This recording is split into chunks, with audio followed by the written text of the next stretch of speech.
We're continuing with this idea of quiet disruptors. It does seem like a bit of an oxymoron, but my dad wrote the content for this one, so I will blame him if it lacks clarity. What is my clearance, Clarence? Quiet disruptors are those disruptors that are not immediately obvious. Those disruptors that you don't look around and say, oh, something's happening there.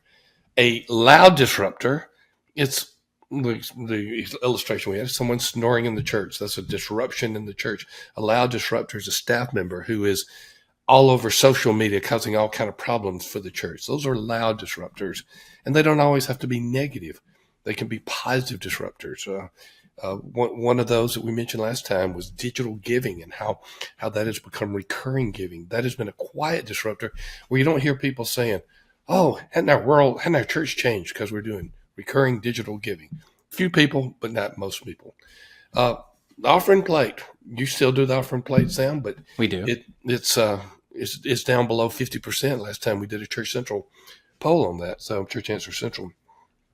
So quiet disruptors are the things that are not immediately obvious, but are still changing the pattern and the life and the culture of churches. And we've got 6 of them, 6 through 10. Yeah, so that would be 5, but yes.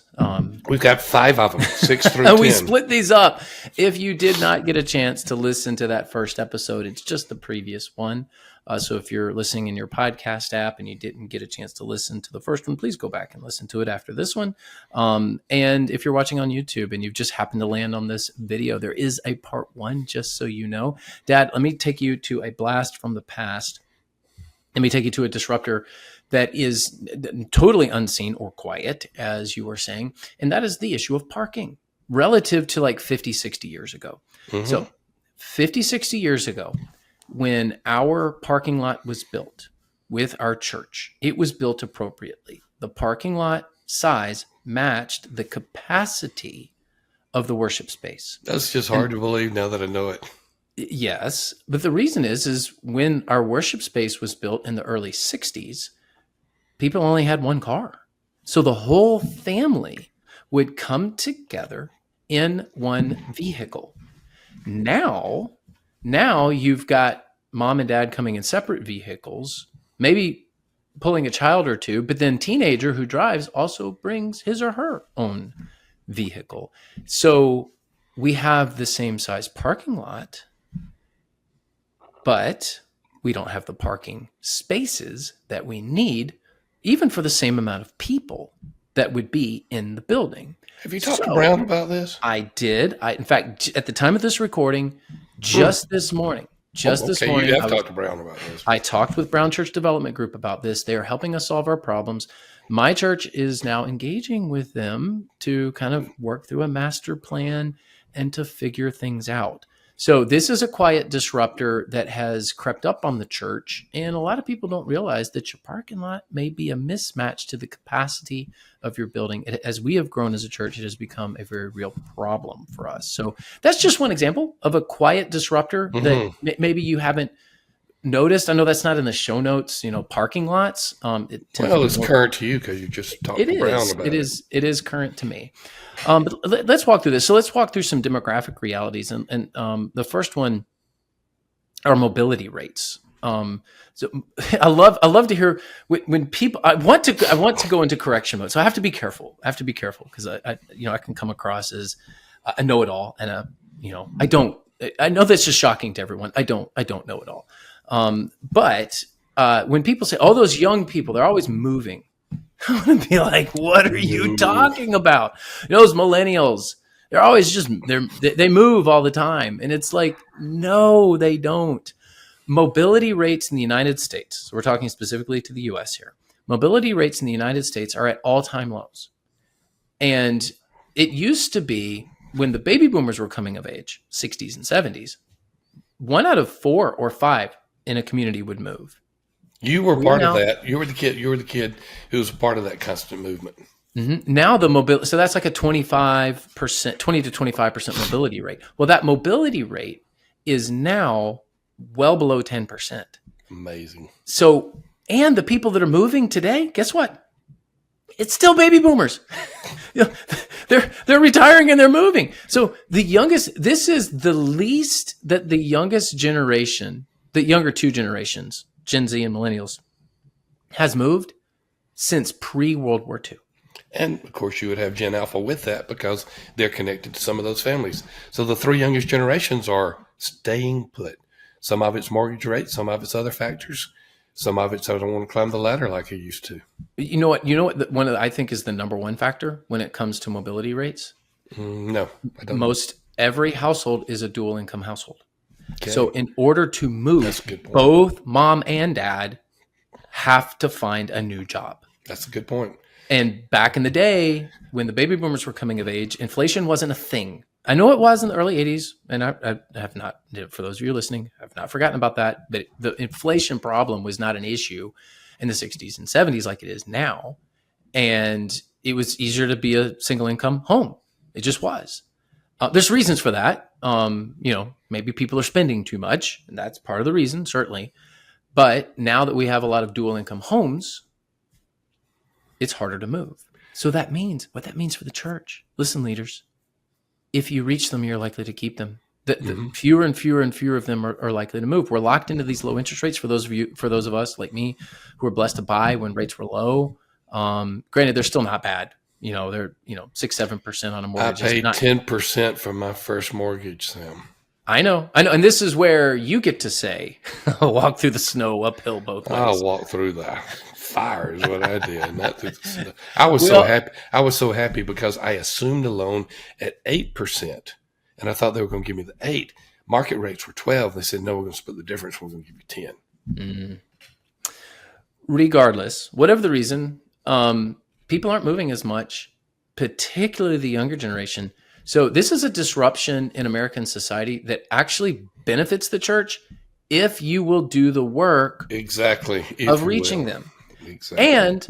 And work from home is still a thing. It's not nearly as prevalent as it was during COVID, of course. And there's been a lot of people that have moved back to being in the office, at least part-time. But hybrid work is still very popular.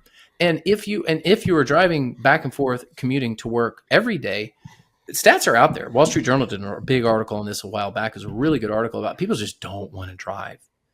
Your generation was like, hey, let's go downtown. That was a thing. Like, let's hop in the car from the suburb, go downtown to church, go downtown to go shopping. But that is not a thing anymore. People do not want to drive. Traffic is way too bad. And particularly on Sundays, it's like, I would love to just go to a local church that's near me. So the neighborhood church is all on the way back. The neighborhood church is all of you who are in neighborhood churches, kind of buried in a neighborhood, in a subdivision, whatever it may be, you have a big opportunity, but people aren't just going to show up just because you're there. You have to do the work to reach people. So I think this is one of these quiet disruptors that's very beneficial to the church. Agreed. This next one, greater awareness of mental health issues. This awareness was increasing prior to COVID. It accelerated during COVID. I'm talking about the awareness because there were more obvious mental health issues that were connected to COVID. We don't say that mental health issues are a good thing as a disruptor, but we do say that an awareness and acceptance that there is something you can do about it. It's no longer the big stigma that it used to be. It is for some, but not nearly as much as it used to be. This greater awareness is also a greater opportunity for the church. It is, and I'm grateful for the better awareness. You're writing a book, The Anxious Generation Goes to Church, that's piggybacking on the book, The Anxious Generation. In fact, that'll come out here very soon. Your new book will, so be on the lookout for that. It's an excellent work. Thank you. So I'm grateful for the awareness here. I think that the church has disregarded a lot of this, and it's to the detriment of society. So it's a good thing. It's a good thing that this disruptor has come onto the scene, because I think that we need to get people the help that they need. So this 8th point, it's 8 because we did the previous, we did 5 in the first episode. So go back and listen to somebody that. said these 5 points were 6 at the beginning of this. Somebody can't count. It's all right. It's fine. We can do 6 if you want. I can. Well, we'll add in the parking lot one. That can be the 6th one. The one with Brown Church Development. I was prescient. There you go.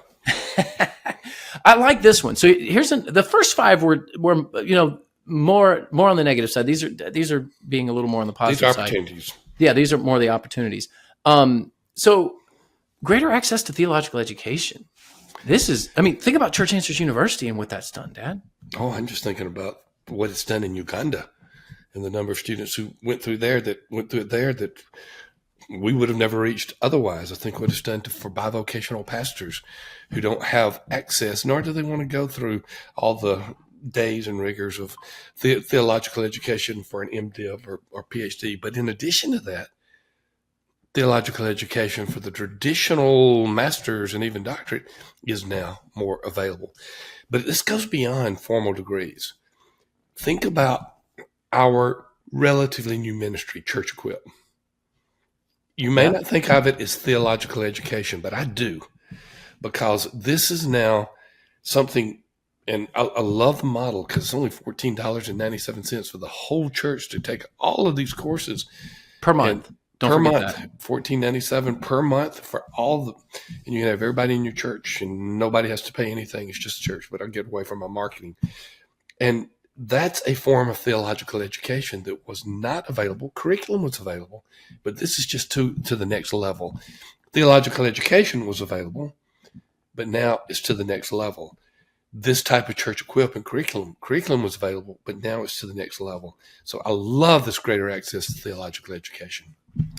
Yeah, being able to train people theologically is something that the church is called to do, and there are a lot of digital tools that are out there to help you do that. And also there's some good seminary programs too. Southern sponsors. They sponsor the other episode that I do with Josh. So just so you know that, Dad, you did work for them for a little while. They've done a lot of good, but I was there 18 years. I know. As a student and as a dean. That's a lot of my life. They've got a really good doctor of ministry program. So if you listen to me and Josh on the other side of Rainer on Leadership, you know that we're very grateful for all of our partnerships that we have with seminaries and things like Church Answers University. There's a lot of tools that are out there. Just be careful on YouTube. I watch YouTube as well, but I don't know that I would encourage my church members to get their theological education off YouTube. There's some good stuff. There's some really good stuff out there. We're on YouTube, so what am I saying? But that's probably not the best place to get all of it. Let me just put that bug in your ear. Go check out Church Answers University. Absolutely. Data-driven ministry changes the landscape of practical ministry. So what new data is out there, and how is it redoing the landscape? There's been evolution of this, and some of it could be just as basic as know your community. I mean, that's data-driven ministry where you can learn your community within whatever drive time you want to put on there. We've been doing that for years and years and years. It's our most popular tool. But we're seeing this accelerate. You think about Visitor Reach, or their new resource called Visitor Tap, and how that they can connect in the digital world. I'll let you go look them up and find out all the details. Visitor Tap in particular has a lot more. I think it really is going to be something that our audience likes, just because it's lower price point and it's more localized. But my point in all of this is, whether you're looking at know your community, whether you're looking at some type of giving program like church teams, whether you're looking at this massive data organization called Visitor Reach and its accompanying tool called Visitor Tap, data-driven ministry is changing things dramatically, but sometimes we don't see it, so it feels more subtle. Yeah, the Know Your Community report is an excellent example there. So we'll put a link in the show notes to that. That's one of our best-selling resources. Every month, we just get so many people that are, they're analyzing their community, because if you know your community, you can reach your community. That's that's kind of my tagline. Yeah. You can't reach your community unless you know your community. And these tools that are out there are excellent ways to begin to understand what kinds of ministry you should do. So the data leads to the practice. That's what good data does. It takes you to what you need to do. And we hope at Church Answers to produce that kind of research and those kinds of tools. Sure. This last one I find fascinating: the decentralization of communication. I think I know what you mean by this, but Well, why don't I let you? we definitely see it in the media. Yeah, Okay. When I grew up, I had 4 channels. This is Barefoot in the Snow story.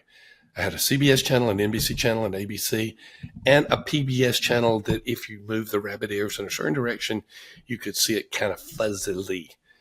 I had 3 VHF channels and 1 UHF channel. I mean, it was a different world. props to all of our listeners who actually know what VHF and UHF is. there's some younger people tuning in; they have no idea what that is. They can go to their AI, to their Google. They can learn about it. I actually asked my kids that question. I said, "Do you know what VHF and UHF is?" They had no idea. They had no clue. Well, I can tell you this. Channel 12 in Montgomery, Alabama was our VHF channel. Channel 3 in Columbus, Georgia was another one.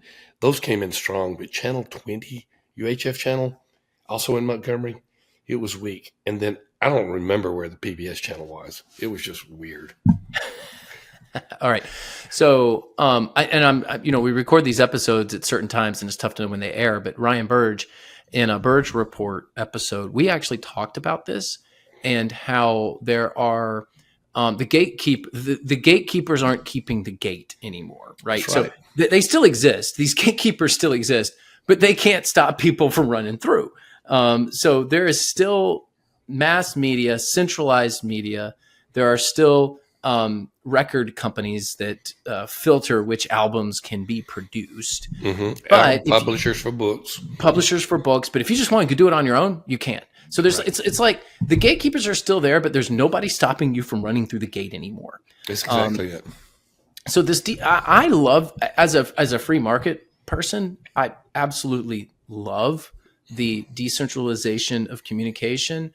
I see more good in this than bad, but I also recognize the fact that if this happened in my own church on a Sunday morning, it would be a very real problem for me. If everyone had an equal voice during the time of the sermon, it would not work. It would just not work in my church. I'm very glad that I get to be the gatekeeper of the sermons in my church. So you get to be the gatekeeper of your sermons, but then they can go listen to other podcasts and get access to them as well and compare. Hey, Sam did pretty good, but man, Alistair Begg, he knocked it out of the park. I will never be Alistair Begg. I wish I could. Oh, what an accent. Top 5 preacher for me. Top 5 that I listen to. Really, really appreciate his ministry. Not a sponsor of today's episode, but Alistair, if you're listening, feel free to sponsor. Feel free to come on any episode. We'll create an episode. Hey, Rainer on Leadership, as far as I know, still the #1 episode way back was Alistair Begg when I interviewed him. Was it? Okay. Yes. And the Gettys, when we those were. I love interviewing the Gettys. We need to get Keith back on. Well, Keith is just hilarious. I mean, and Kristen is she's just so appropriate, but then her husband is not. Oh man, what a wonderful couple and incredible hymn writers.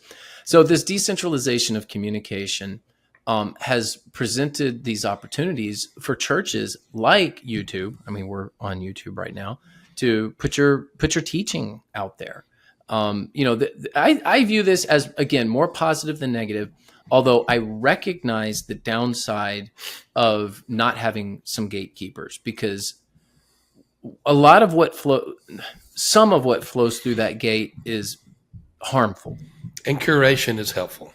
Yes. To some extent. Yes. And actually the content curators have become just as much of an influence as the old mass media gatekeepers, as has algorithms. So who's the new gatekeeper? Well, it's whatever algorithm is out there on whatever piece of social media or content that you're viewing.